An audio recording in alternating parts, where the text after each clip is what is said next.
بالله من الشيطان الرجيم بسم الله الرحمن الرحيم الحمد لله رب العالمين الرحمن الرحيم مالك يوم الدين إياك نعبد وإياك نستعين اهدنا الصراط المستقيم صراط الذين أنعمت عليهم غير المغضوب عليهم ولا الضالين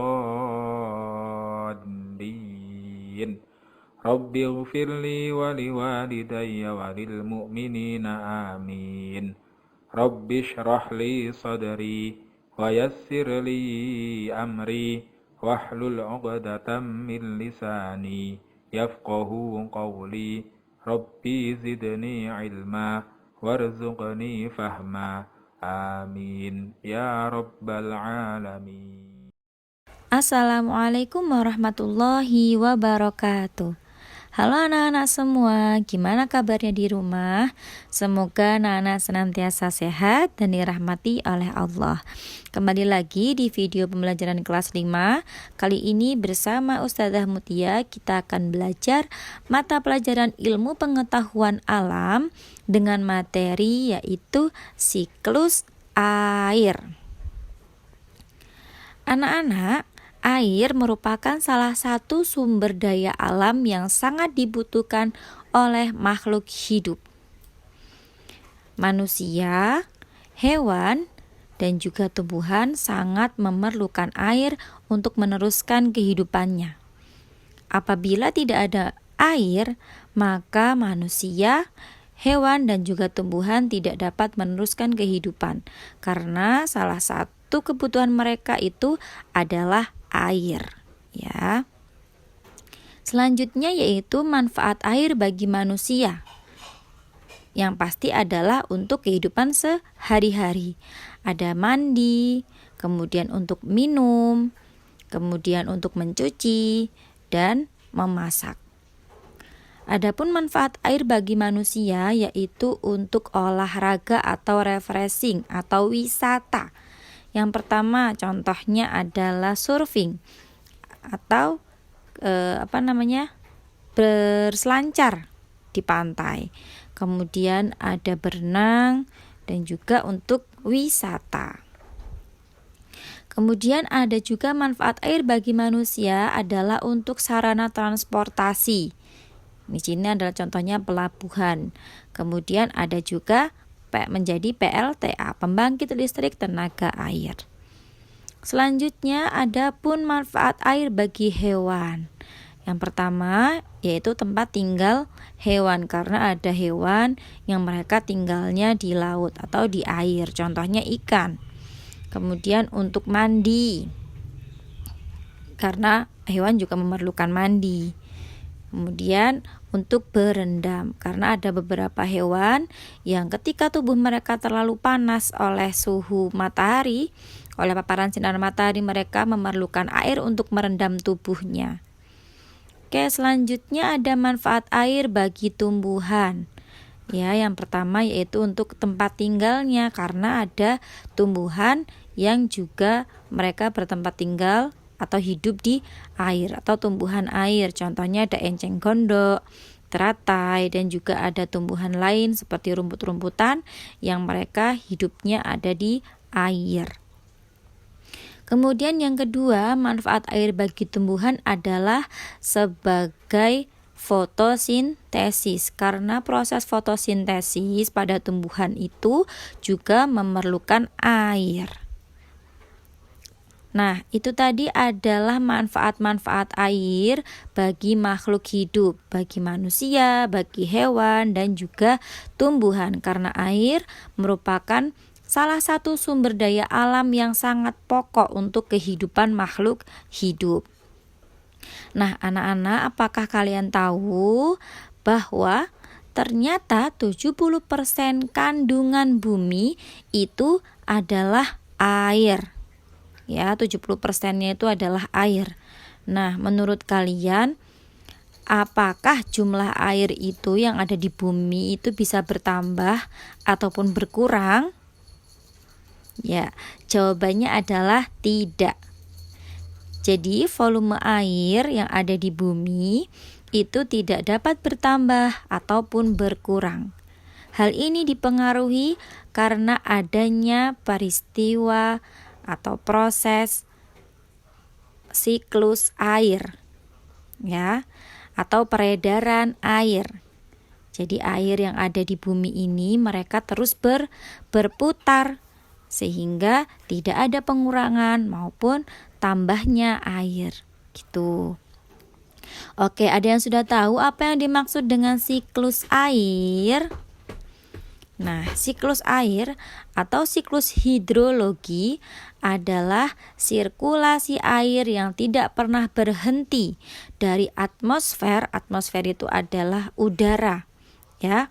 Atmosfer ke bumi dan kembali ke atmosfer melalui proses kondensasi, presipitasi, evaporasi, dan transpirasi. Jadi, siklus air atau siklus hidrologi itu merupakan perputaran air yang ada di bumi. Nah, siklus air ini terdiri dari transpirasi, evaporasi, kondensasi, presipitasi, dan kembali ke air, ya, ke pusat air yaitu lautan, kemudian berputar begitu terus-menerus. Kita akan bahas satu persatu. Yang pertama adalah evaporasi. Evaporasi itu merupakan proses perubahan molekul di dalam keadaan cair dengan spontan menjadi gas. Nah, kalau evaporasi ini yaitu terjadi di lautan. Jadi lautan terpapar panasnya sinar matahari, kemudian dia menguap dan menjadi gas.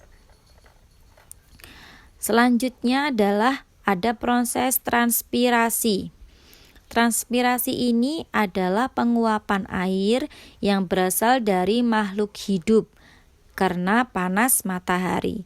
Jadi proses evaporasi dan transpirasi itu sama. Yang berbeda adalah sumbernya. Kalau evaporasi itu dari lautan dan transpirasi dari makhluk hidup. Contohnya manusia, hewan, maupun tumbuhan. Setelah proses tersebut yaitu proses kondensasi. Nah, proses kondensasi ini disebut juga dengan proses pengembunan. Perubahan benda, wujud benda dari gas menjadi cairan. Ya, ini ada gambarnya, siklusnya, ya, atau tahap-tahapannya dari gas yang dihasilkan oleh lautan dan juga makhluk hidup berubah menjadi awan, bentuk awan. Nah, pertama adalah panas matahari menyentuh bumi dan makhluk hidup. Kemudian ada udara naik ke atas, udara hangat naik ke atas atau menguap. Kemudian didinginkan oleh suhu di atmosfer. Kemudian menjadi titik-titik kecil atau menjadi titik-titik air. Nah, titik-titik air ini kemudian bergabung menjadi satu, itu disebut dengan awan. Jadi awan merupakan perkumpulan dari titik-titik air. Jadi kondensasi ini adalah perubahan dari gas menjadi cairan. Oke, lanjut. Apabila awan sudah tidak dapat menampung titik-titik air karena titik-titik airnya terlalu banyak, kemudian jadilah proses presipitasi atau hujan. Peristiwa ini disebut dengan peristiwa jatuhnya titik-titik air dari atmosfer ke permukaan bumi, baik dalam bentuk cair atau kristal salju. Nah, perbedaan titik-titik air yang jatuh ke bumi ini juga disebabkan oleh suhu udara. Apabila suhu rendah, maka air tersebut turun ke bumi bisa berupa es, bisa berupa salju. Nah, seperti itu ya anak-anak. Setelah titik-titik air jatuh ke bumi, kemudian diserap oleh permukaan bumi atau disebut dengan peresapan air.